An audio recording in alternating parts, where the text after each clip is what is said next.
नमस्कार मंडळी, श्री स्वामी समर्थ. स्वागत आहे तुमची माझे या यूट्यूब चॅनलमध्ये. आजचा दिवस तुम्हाला खूप छान सुखाच्या आनंदाच्या जाऊ हीच मी स्वामींच्या चरणी प्रार्थने करते आणि आज या नवीन व्हिडिओला सुरुवात करते. कोणत्याही कार्याच्या सुरुवात प्रथम गणपती स्मरण पूजनेने केलं जातं. जे कार्य हाती घेतले आहे ते विघ्नपणे पार पडावे, अडथळ संकट समस्या अडचणी दूर होऊन कार्यसिद्धी यशस्वी होवी यासाठी गणपतीचं आवाहन केलं जातं.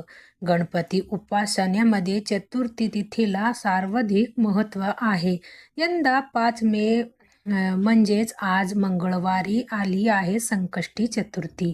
उपवास चंद्रोदय आणि उदयतिथीच्या आधारावर केला जातं. यामुळे मंगळवारी म्हणजे 5 मे रोजी चतुर्थी तिथी चंद्रोदयाच्या वेळ असेल. म्हणजेच उपवास मंगळवारी 5 मे रोजी केला जातं. या दिवशी चंद्रोदय जे आहे ते रात्री 10:31 होणार आहे. आपल्याला चंद्रोदयाच्या पूजा करायची आहे. यानंतरचं व्रत हे सोडायचे आहे. मंगळवारी चतुर्थी आली की अंगारिका योग जुळून येतं. अंगारका म्हणजे मंगळ ग्रह जे निखारसारखा लाभ भडक दिसतो. यांना भरद्वाज ऋषीकडून गणेश मंत्र घेतले आणि गणरायाच्या उपासना केल्या.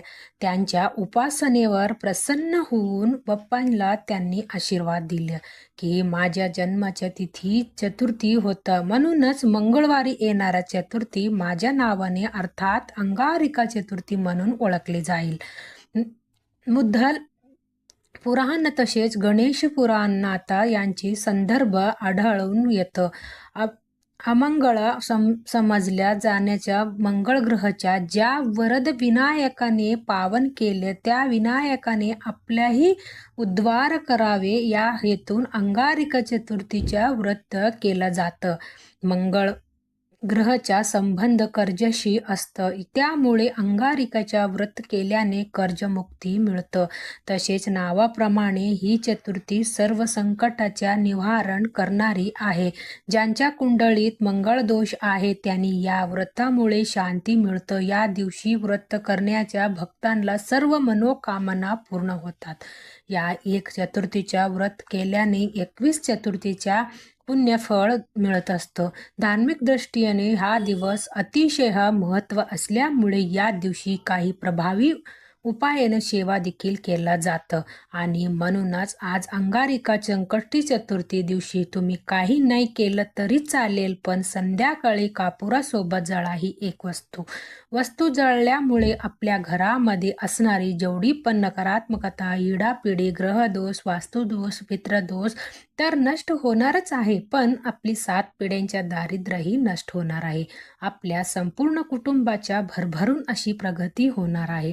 तर ही कोणती वस्तू जळायच्या, कोणत्या वेळेत जळायच्या याबद्दल सविस्तर आणि महत्त्वाची अशी माहिती मी तुम्हाला या व्हिडिओमध्ये देणार आहे. तर व्हिडिओ पूर्ण पहा आणि जर तुम्ही माझ्या चॅनलवर नवीन असेल तर चॅनलला सबस्क्राईब करा आणि शेजारी बेल आयकॉनलाही सुद्धा प्रेस करा, जेणेकरून तुम्हाला माझ्या नवीन व्हिडिओच्या नोटिफिकेशन मिळत राहील आणि तुम्ही एक पण व्हिडिओ मिस करणार नाही. अगदी तुमच्यापासून माझ्यापर्यंत प्रत्येकजण खूप मेहनत करतं, खूप कष्ट करतो, जेणेकरून आपल्या आयुष्यामध्ये सुख समृद्धी नांदेल. पण बरेचदा काय होतं ना, आपल्याला घरामध्ये काही दोष असतात किंवा आपल्यामध्ये काही दोष असतात, ज्यामुळे सुद्धा आपल्याला कोणत्याही क्षेत्रामध्ये यश मिळत नाही. आपण मेहनत तर करतो, कष्ट तर करतो, पण आपल्या कष्टाला आपल्या नशिबाच्या साथही मिळत नाही. आपल्या घरी पैसे तर येतं, पण आलेले पैसे टिकून राहत नाही. जर आपल्या घरामध्ये वारंवार भांडण होत असेल, कल होत असेल, आजारपण येत असेल, नवरा बायकोंच्या पटत नसेल किंवा आपली मुलं खूप चिडचिड करतात, हट्टपणे करतात, आजारी पडतात, त्यांना केलेली अभ्यास लक्षात राहत नसेल किंवा आपली मुलं खूप शिकलेली आहेत पण त्यांना मनासारखा नोकरी प्राप्त होत नसेल, मुलांच्या विवाह जुळण्यामध्ये समस्या येत असतील, संतान प्राप्तीसाठी समस्या येत असतील, तर या प्रकारच्या समस्या ही निर्माण होतात. तर त्या निर्माण होतात आपल्यामध्ये की आपल्या घरामध्ये असणारी दोषामुळे. जर आपल्याला या घरातल्या नजर लागलेली असेल, कुंडलीमध्ये राहू केतू शनी ग्रहच्या दृष्टीभावा असतील, घरामध्ये वास्तुदोष असेल, पितृदोष असेल, तर त्यामुळे सुद्धा या प्रकारच्या समस्या आपल्या जीवनामध्ये उद्भवत असतात. आणि या काही व्रत पवित्र तिथी आहेत. या तिथीला जर आपण काही प्रभावी उपाय केला तर त्यामुळे निश्चित आपल्याला या सर्व दोषापासून मुक्तताही मिळण्यामध्ये मदतही मिळत असतो. आता हा उपाय आपल्याला कधी करायचा आहे, तर हा उपाय आपल्याला आज संध्याकाळी 6 वाजल्यापासून 9:30च्या वेळामध्ये करायचा असतो. ती की माता लक्ष्मी आगमन वेळ असतं आणि त्या वेळामध्ये जर आपण काही प्रभावी उपाय केला तर त्यामुळे माता लक्ष्मी ही आपल्यावर प्रसन्न होते आणि तिच्या अखंड आगमन आपल्या घरामध्ये होत असतं. पण आता काही कारण असे, जर तुम्हाला या वेळामध्ये हा उपाय करणं शक्य नाही झाली तर अगदी तुम्ही 12 वाजण्याच्या आत सुद्धा तुम्ही हा उपाय करू शकता. अगोदर सर्वप्रथम आपल्याला देवघरामध्ये दिवाही प्रज्वलित करून घ्यायच्या. कारण कोणतेही सेवा किंवा कोणतेही उपाय जर आपण अग्नीच्या साक्षीने केला तर यामुळे आपल्याला निश्चित फळही प्राप्त होत असतो. त्यानंतर आपल्याला विधिवत गणपती बाप्पांच्या पूजाही करून घ्यायची आणि यानंतर आपल्याला आपल्या घराच्या सर्व दरवाजा आणि खिडक्या सुद्धा खोलून घ्यायच्या. कारण का आपल्या घरामध्ये असणारी जेवढी पण नकारात्मकता, इडापिडी आहे, दोष आहेत, अलक्ष्मी येतील, आपल्याला घरातून बाहेर काढून टाकायचे आहे. हा संपूर्ण उपाय देवघरासमोर बसून करणार आहोत. तर आपल्याला एक मातीची पंती घ्यायची आहे. कारण मातीची पंतीमध्ये सकारात्मक अशी लहरी असतात. मातीची पंती ही तत्वापासून बनवलेली असतात. ते मातीची पंतीमध्ये आपल्याला एक सुखी खोबऱ्याच्या वाटी ही ठेवायची आहे. नारळामध्ये आपल्यामध्ये असणारी जेवढं पण नकारात्मकता आहे ते शोषून घेण्याच्या क्षमता असतं. तसेच नारळ हे गणपती बाप्पांच्या अतिशय प्रिय आहे. आता तुमच्याकडे अख्खी नारळाच्या वाटी असेल तर एक छोटी तुकडा घ्या, नाहीतर एक छोटी तुकडा घेतला तरी त्या मातीच्या पंतीमध्ये टाकला तरीही चालणार आहे. तसेच आपल्याला 5 भीमसेना कापुराच्या वड्या सुद्धा घ्यायचे आहे. मी प्रत्येक उपायामध्ये नेहमी सांगत असते की आवर्जून आपल्याला भीमसेना कापुराच्या वापरायचंच आहे. कारण तेच नैसर्गिक रीतीने बनवलेली असतं. त्यामध्ये जे तत्व असतात ते आपल्यामध्ये आणि आपल्या घरामध्ये असणारी जेवढी पण नकारात्मकता, इडापिडी, ग्रहदोष, वास्तुदोष, पितृदोष दूर करण्याकरता अतिशय प्रभावी मानलं जातं. तसेच आपल्याला 5 लवंग आणि 3 हिरव्या विलायची सुद्धा घ्यायची. ज्या लवंग आणि हिरव्या विलायची आपण घेणार आहोत त्या व्यवस्थित पाहून घ्यायच्या. त्या अखंड असावी, कुठेही फुटलेली किंवा खराब झालेली नसावे. ज्याप्रमाणे लवंग आणि हिरवे विलायची आपल्या जेवणाच्या चव वाढवतात, त्याप्रमाणे आपल्या भाग्य उजळण्याचे काम सुद्धा करत असतात. तसेच लवंग आणि हिरव्या विलायची हा माता लक्ष्मीला सुद्धा अतिशय प्रिय आहेत. आणि जेव्हा पण आपण माता लक्ष्मीला प्रिय असणारे वस्तूपासून काही उपाय किंवा सेवा करतो तर त्यामुळे माता लक्ष्मी ही आपल्यावर प्रसन्न होते आणि तिच्या अखंड आगमन आपल्या घरामध्ये येत असतं. आता या लवंग आणि हिरव्या विलायची सुद्धा आपल्याला त्या मातीच्या पंतीमध्ये नेऊन टाकायची आहे. तसेच आपल्याला चिमूटभर काळे तीळ सुद्धा घ्यायचे आहे. तीळ हे गणपती बाप्पांना अतिशय प्रिय प्रिय.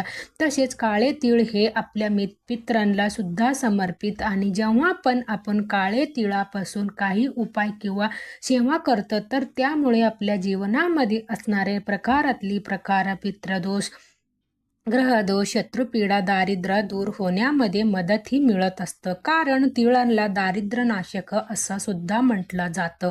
आता हे काळे तीळ आपल्या उजव्या हातामध्ये घ्यायचे आणि आपल्या घरामध्ये जेवढं पण सदस्य असतील त्या प्रत्येक सदस्यांच्या डोक्यापासून ते पायापर्यंत आपल्याला 7 वेळी हे काळे तीळ उतरवायची आणि त्यानंतर हे काळे तीळ सुद्धा आपल्याला त्या मातीच्या पंक्तीमध्ये नेऊन टाकायची आहे. आता देवघरामध्ये प्रज्वलित असलेली दिव्याच्या मदतीने आपल्याला या मातीची पंक्तीमध्ये असणारे जे काही कापूर आहे ते प्रज्वलित करून घ्यायचे आहे. कापूर प्रज्वलित झाली की त्यामध्ये आपल्याला थोडासा तूप सुद्धा टाकायचा. तूप देखील गणपती बाप्पांना अतिशय प्रिय आहे.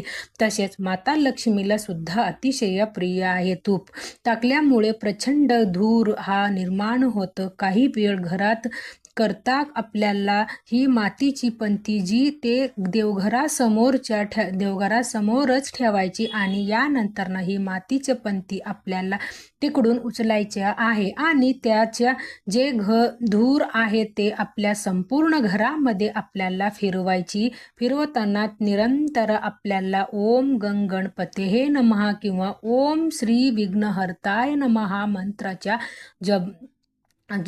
जप करायची. संपूर्ण घरामध्ये हा धूर फिरवायचे. झाल्यानंतर आपल्याला आपल्या मुख्य प्रवेशद्वाराच्या उंबरवट्याच्या बाहेर मधोमध नेऊन या मातीची पंतीला ठेवायच्या.